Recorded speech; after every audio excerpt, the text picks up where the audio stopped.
Back to our channel Indian engineer. आज आपण जाणून घेणार आहोत बाबासाहेब आंबेडकर यांच्या प्रेरणादायी जीवनाची कहाणी. कल्पना करा, फक्त तुमचा जन्म कुठे झाला यामुळे तुम्हाला पाणी नाकारलं जातं, पण तोच माणूस पुढे जाऊन कॉन्स्टिट्यूशन ऑफ इंडिया लिहितो.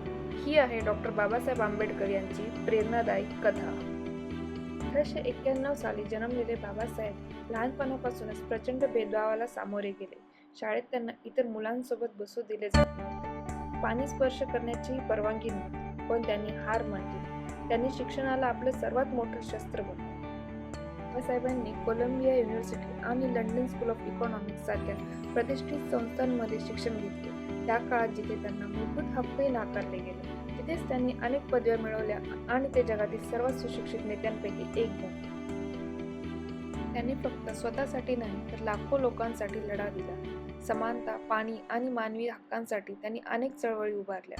त्यांचा विश्वास होता, खरा स्वातंत्र्य म्हणजे सर्वांसाठी समान हक्क. ड्राफ्टिंग कमिटीचे अध्यक्ष म्हणून डॉक्टर आंबेडकरांनी कॉन्स्टिट्यूशन ऑफ इंडिया तयार करण्यात महत्त्वाची भूमिका बजावली.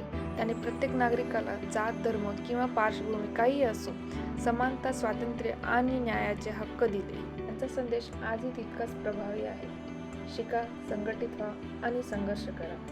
आजही त्यांच्या विचाराने लाखो लोकांना प्रेरणा मिळते. एका माणसाची ही कथा ज्याने भारत बदलून टाकला.